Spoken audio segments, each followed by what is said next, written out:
back to a more specific, a personal golf question from, again, another young lad, Nathan Andrew. What is your go-to club currently? What is your go-to club currently? Emily, do you want to start us off? Do you have a go-to? For me, as a junior, I always had a 7-wood in my bag, and as I got older, I didn't really have a place for that, and I replaced it with a hybrid. And up until when I was at British Open, I was there, and Ping were kind of sorting me out with golf clubs. It was, I was getting a whole bag of Pings fitted basically there and then. And he actually suggested me having a 7-wood in the bag. And I was like, yeah, cool, let's go with that, try it, see what it's like. And yeah, I would use that thing anywhere. It's good for chipping around the greens. I would use it if I'm nestled up against the fringe of a green or something. Or, it's perfect, it's high flighted. And it's one of them reliables that I know is going to go fairly straight and fairly consistent. So 7-wood for me. Good. Rhys, I can't imagine it's going to be a 7-wood for you, but you might surprise me. I used to love my 7-wood. I was about 13, 14. I used to love that 7-wood. But no, go-to club, I suppose I'll take that to mean if there's a narrow target or something, then I don't even think I just get my 2-iron out.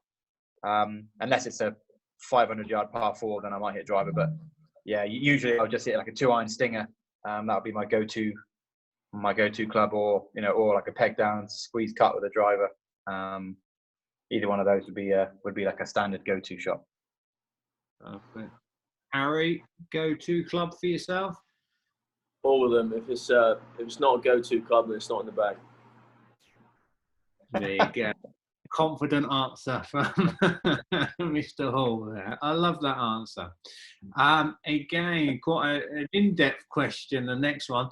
The ball is the only piece of equipment used in every shot. Do you think juniors need to worry about the type of golf ball they're playing? And do you have any advice on selection of golf ball for courses or for players as an individual? Would you swap golf balls for a certain golf course?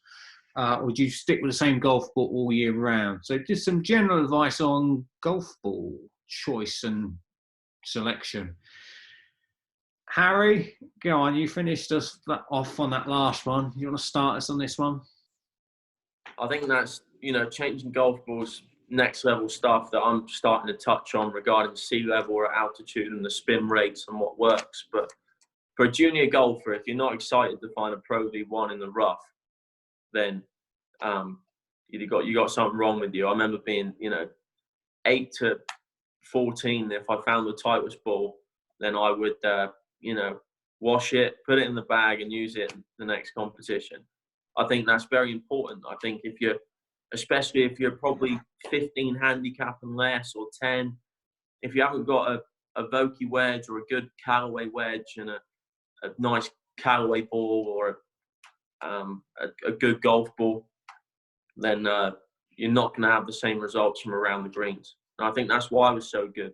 When I was 12 years old, I probably collected 100 Titleists and had them in a practice bag, and I chipped with them around the greens, right? And I collect my own Titleists, and then there used to be like a giveaway pot in the men's locker room. There could be some old Pro Vs, and we used to rush down there when it was full up, and the first one in there, we tip them all out, and we find a Titleist or a good Callaway like 369 back then or something. And, the spinny balls, right? Because everyone wants to get that check and spin. So, you're going to lose strokes if you don't have a good new wedge and a good golf ball. I think, off the tee and long game isn't going to make that much of a difference, but especially from around the greens, if you're definitely single figures, you need to have a good golf ball and a good wedge. I think that's really important. Sounds good. Rhys, you can name drop your golf ball company as well if you want. But any advice on golf balls for juniors? Well, funny enough, I was gonna say it's the first time I've actually semi disagreed with H, but then the way he finished, I agree with. Only because for the long game, it doesn't really, unless you're really compressing the ball, which most 99% of juniors aren't, then it really isn't important. So like, I want to say, don't get hung up on the fact that you have to have a Pro V1 or a high level TaylorMade, high level Callaway, because they're expensive, you know. And I know a lot of parents, they don't want to pay £40, £45 a dozen. I mean, that's ludicrous. So don't get hung up on the idea that you have to have a ball. However, if you are single figures and you are moving the ball quite a long distance, then I would say you need to look into a more high profile ball. But you know, as a kid, I really wouldn't worry too much. Just whatever feels best to you. Yeah, sounds good. Emily, golf ball advice? Yeah, nothing really in addition to add. I just think if you're comfortable with the ball, obviously, you know, I wouldn't go for the lower end balls of a certain brand, but anything from like the medium ranges. Obviously Titleist, we know how many kind of different types of balls they've got. So if you just want a stock like medium, like relatively average spin, stuff like that, I think at the moment for juniors and that, it doesn't really matter a great deal. But obviously, yeah, once you get down into the single figures and, you know, down into category 1, then maybe start to kind of go for the premium balls of each brand, whatever that might be.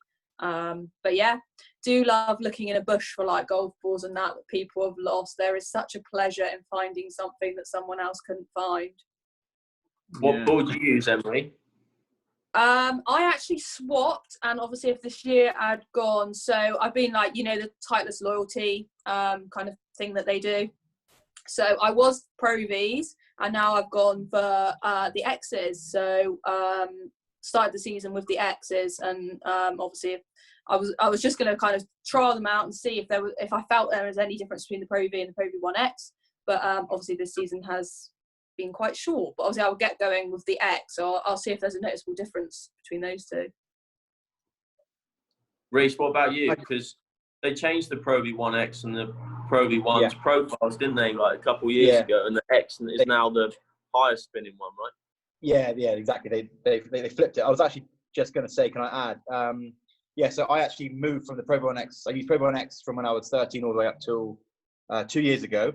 I switched to the Pro V1 normal because it was a lower spin ball, but because of the power I create, and I'm slightly steeper than would be ideal on the shorter irons, I was getting flyers out of the rough like you wouldn't believe, especially in the European summer. So I switched. I had a very short-lived experiment. I switched back to the Pro V1X, and now I make sure I get the Titleist rep in to experiment with them on his backman and out of rough. The difference is incredible. So what I wanted to say is, you know, for the 17, 18-year-old junior golfer who can now start to really move it, then I would, you know, if you like the Pro V1X, but you spin it slightly too much, then have a look at the Pro V1 normal and vice versa. You know, just make sure you're using the optimal ball for how you impact the ball. Is Cornwall Golf Match still supplying the juniors with like a Pro V1 or Pro V1X? They are, yeah. I've got a supply of X and the ones as well, ready to use when we finally get back out on the golf course. Yeah. So did you know the difference with the way they switched up the X and the Pro V1 a year and a half ago, 2 years ago? Yeah, I was going to say, and I think that was Mr. Pountney who's buying the golf balls. He must have read up as well. So, but we do have both choices. See, that wouldn't have been like that when you was a junior H. You'd have just been given, that's it, that's what we got. But no, we had a choice. We had a choice. Oh, there you go. See, we do try and look after the juniors down here. But yeah, no, I didn't get a choice. I was just given one. Oh, there you go. We'll have to turn those Titleists into Callaway in a couple of years, all right? Okay. Hey, no, come on now. We're always Titleists, mate. Indeed. Right. At least you guys got balls. The girls getting any? Got far too many, Emily. I'll ship you some Pro V1Xs. Yeah, Rhys is going to have to send you some, haven't we? I got far too many dozen to count. I'll pass them on. That's because he probably doesn't. Probably still in hail. Yeah. Right, last question, and these were individual ones actually. Cameron Gerd, very good player, one of the county boys, last year's boys captain, I believe. Sent in individual questions, and it's a good way to finish off, I think. First one, Emily, to you. Can you just briefly talk us through your practice regime in the build-up to the British Ladies Amateur Championship? What do you think? So don't like to change too much from like my normal kind of practice routine. Obviously, like women's am and European individual, probably the two bigger amateur events per se. The week before, I was actually at St Andrews playing an event, the St Rule. So it's similar style of course. So obviously that was good preparation for me. Didn't probably have the best week, which probably gave me a kick up the bum for coming home for a week and really knuckling down on my practice. But obviously the same style of golf course, which was good. The same kind of type of shot that I'd be needing the week after. So obviously came back. I was at Perranporth, every day. I think it was either 5 or 7 days in between. Just so much short game. Loads of putting, chipping, pitching, ball flight, just shots that I knew I would need come it of the women's am event. But really, other than that, it was just my normal practice. It was just basically adding in shots that I knew I was going to need on that links course, which again, like people know, is just keeping the ball down a little bit. Same with pitches, just flighting them in a little bit lower, and just loads of putting, really. But other than that, try to keep it as normal as possible, because that's what it's there for. That's what your routine's there, process is the same. So yeah, kind of keeping it the same.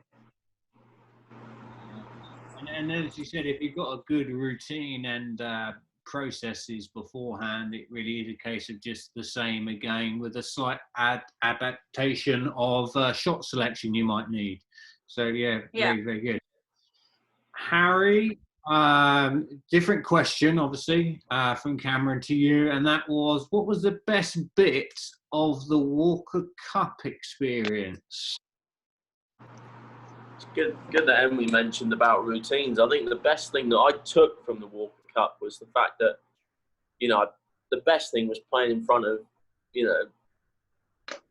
2,000 people a hole, and I think, maybe 10, 15, 20,000 were there watching. And if your routines can stack up under that amount of pressure, and it's the first time I played, in front of that many people, then that gave me a lot of confidence going forward, especially when I was playing on the European Tour a couple of weeks after. Best bit about the Walker Cup was playing in front of that many people and having the home crowd cheer us on, and the roars when you hold a putt.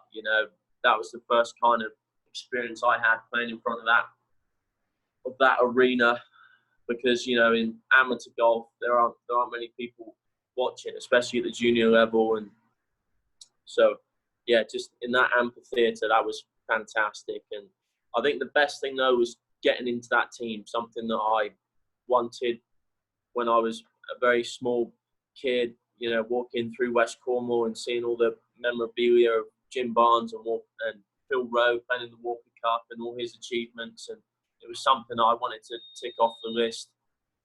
And the fact that I did that night that I got selected, came out and it was 2 a.m. and, Project Harrington announced my name, and it's pretty cool. That was the best thing, getting into that team. Yeah. Again, and memories that you will keep with you forever. Yeah, really, really good. And probably seeing that St Piran's flag following you around, which I saw on a lot on social media as well. Yeah.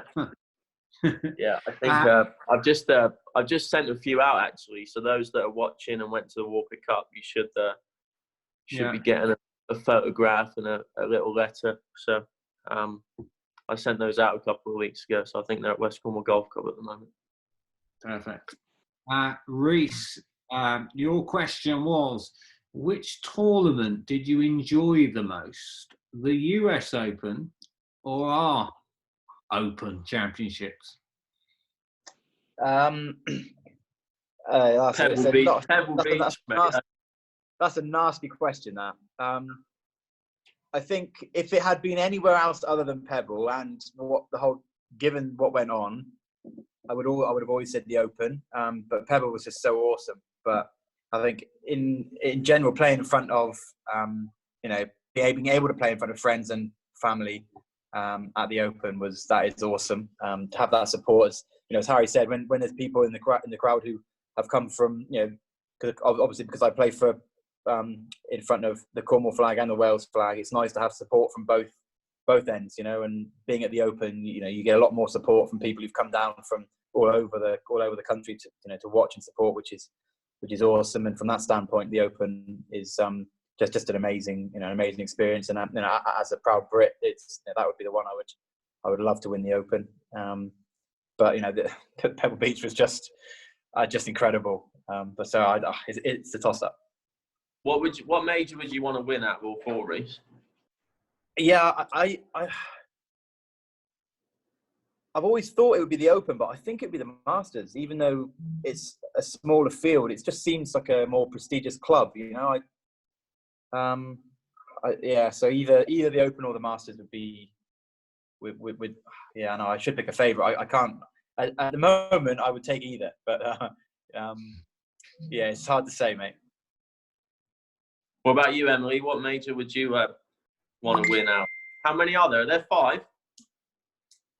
Are there 5 majors? Yeah, maybe, I don't even know. 4 or 5, yeah. I think there's 4. Probably British Open out of them all. I think it'll be between that and the US. I think Evian people probably wouldn't have even heard of.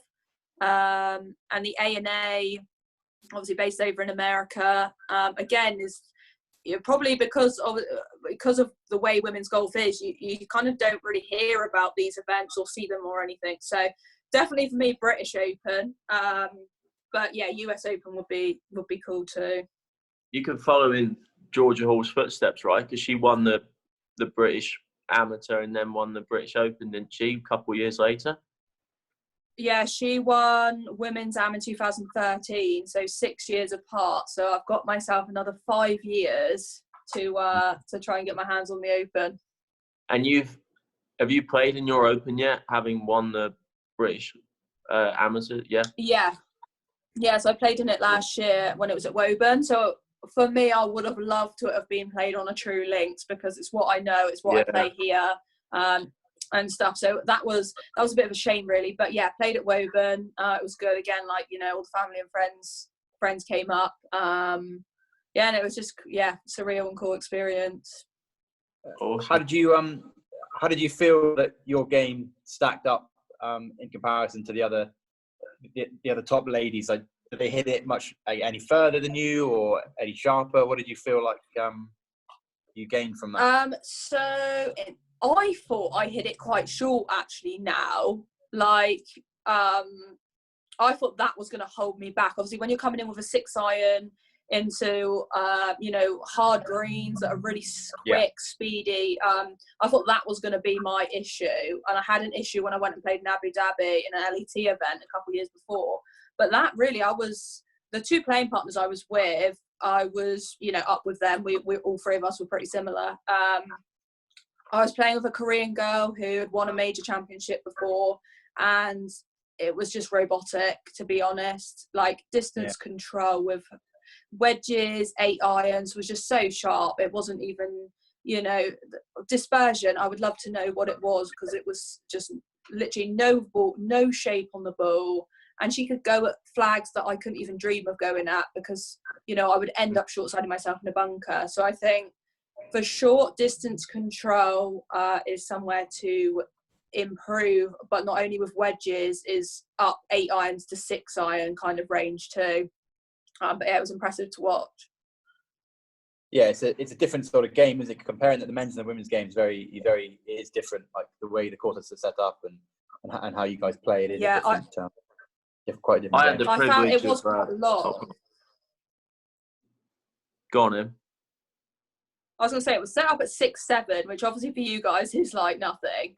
But like for a woman and for like compared to amateur events, That is long. you know, I don't think there's a golf course in Cornwall that's over 6,000 yards off of red tees. No. Like, you know, the amateur stuff is between 6,000 and maybe 6.3, 6.4. So it's set at 6.7, but it was so wet, it was playing like 6.9. So I couldn't get to any par fives, whereas like par fives are kind of like, you know, almost a given. You can get on a few of them in two, or if not, you're around the greens, you know, for a flick of a third shot. I was hitting full wedges into these, and I had to make up and down from 100 yards to getting these birdies. So that's quite an eye-opener. And obviously, I've not really gone through the stages. I'm an amateur. I've not played, you know, on the LET. I've not played on the Symetra LPGA. I've gone straight into a major. So it was, you know, it was a big jump. And obviously, you know, it would, obviously, if you went up the progressive ladder, then you would kind of, it wouldn't be as dramatic, I would say. But yeah, like obviously that's inevitably where you want to be. And yeah, it's good to get exposed to that as early as I have, and then hopefully, you know, when I turn pro, then I'll get more opportunities to play in it, and I'll be a little bit more experienced. I think that's the best thing about college golf in the US, isn't it, Rhys? That it kind of prepares you for anything, mate. We kind of grew up on those links, and then we spend 4 years on courses that are, you know, 7,700 yards long, and it teaches you how to rip it, and it teaches you a different game that, you know, you kind of need at the professional level, and you just have to be so adaptable, right? I was thinking the exact same thing. When Emily said you've got to go up the ladder, I was just thinking, you know, when we're in the States, like it's like being on tour, isn't it? Like get that, and then playing in NCAA, like the NCAAs in D1. I remember my first one as a freshman, we qualified, and the course it was at Purdue's home course, the Campen course, and mate, the rough was like this. We won regionals there. Did you? Yeah, I thought that was like a US Open style, you know, like I think there was only one person under par for 4 rounds. It was mental, and that was a real eye opener to, like, it started off like 620 par 5, 500 par 4, 510 par 4. If you miss a fairway, you couldn't move it more than like 80 yards. It was honestly bonkers. I had the privilege of playing with the best girl golfers at the Palmer Cup at Evian, where you played the major. And it's so impressive how the girls play. Just like they're like metronomes, you know. They just repeat what they do really well, and like their 6 irons are just as accurate as my wedges. You know, it's awesome, and it's crazy. The hybrids and that they use. Yeah, half of that US team and rest of the world team. You know, Albania, Venezuela, and I think Gilman. I think that there's so many on the LPGA now that were playing there as amateurs. Yeah, I played with Gilman in British Open this year. Played with her. Right. And she ended up, I don't know what she shot. She ended up shooting probably one of the lowest second days. She didn't have a great first day, but seriously impressive when she got it going on that second day. Yeah. Well, hopefully you'll be there playing with them in a short time. Well, hopefully. I've got to try and you know, obviously this year, next year now, I want to try and make Curtis Cup, like you said about Walker Cup. Like, you know, for me, you know, last year would never ever have had a chance in hell of making that team, and obviously I've kind of put myself in a position where, you know, I'm there to make the team. So obviously for me, if I can play Augusta and get in Curtis Cup team next year, then I'll be very happy. I think it's key to stay patient, especially where you are and with the situation of all the manufacturing companies. And right now, they're probably not going to be spending any money when it comes to people turning pro. So I think, you know, you've got that time to get your game in better shape and go and kick some butt at Augusta next year and get in that Curtis Cup. And then hopefully everything will be in a little bit of a better situation to accommodate you when you turn pro and playing all the events and can get off and running. Yeah, hopefully. Yeah, that would be the dream. Yeah, so sounds like a good dream. And that obviously is quite a nice way to round up where you are, Emily, and what you're going to be doing coming up. Obviously, in the UK, we're just coming out of a lockdown, hopefully, on a 10th fate. So we just heard from Emily her plans for the future. Harry, what's the latest with you? Any updates on when the golf courses are open out in the States, and any ideas when your next comp is likely to be? Yeah, the PGA Tour and the Corn Ferry Tour are going to be starting again early June, week starting of the 8th. So I'll be qualifying for that event. And maybe the European Tour is probably playing its first event at the Betfred British Masters in England, early August, late July. So, yeah, in a couple of weeks, I'll be going down to Florida, hopefully, and playing a qualifier to get onto that first Corn Ferry Tour event of the lockdown. Yeah, well, best of luck for that one. Rhys, yourself, what's the situation in South Africa in terms of lockdown? Are you still able to out on the golf course? When's your next competition likely to be? Unfortunately, we are still in stage 4 and no golf courses are open yet. So I'm still just doing the daily grind and looking after my son. So yeah, as Harry said, end of July is the earliest. It looks like either the European Tour or the European Challenge Tour is going to kick off. So unfortunately, we're not as lucky as the States with different countries and harder to arrange a travel itinerary. So yeah, I'm not particularly hopeful for a while. I'm just gonna keep ticking over and not burn myself out. Well, again, all I've got to say to the three of you is thank you very much for giving us your time. What's next for you, Matt? What's next for you? What's next for me? Well, yeah, we're slowly sort of going back in terms of playing. I might just give a few holes tomorrow night, But no, from Cornwall point of view, we've got a meeting next week before we decide what we're doing structurally in the county. Hopefully, we will get the county junior champs played at some point, probably, but won't be till August time. The girls were meant to be having the Southwest Jamboree down at Carlisle Bay. They're still, at this point in time, undecided whether that's going ahead, but hopefully that will go, and that's August time. But yeah, I was going to say golf courses are slowly open. Well, they have opened up today, but we're far from having a structure there to know what we're playing in and what we're facilitating as a county. But we will be doing something by the end of the summer. So yeah, great. We'll post it, and if all three of you are ever in Cornwall at the same time, yeah, it'd be nice to get you to do a live one of these, actually in person in front of some juniors. But for the time being, all I can say is thank you very much for joining us tonight. Hope everyone enjoyed the video, and I'll get that distributed out. So thank 100%, you. No problem. Really enjoyed it. Matt. No worries. Yeah, thank you very much. Cheers. Thanks, Matt. No worries. Take care. I'll speak to you all soon.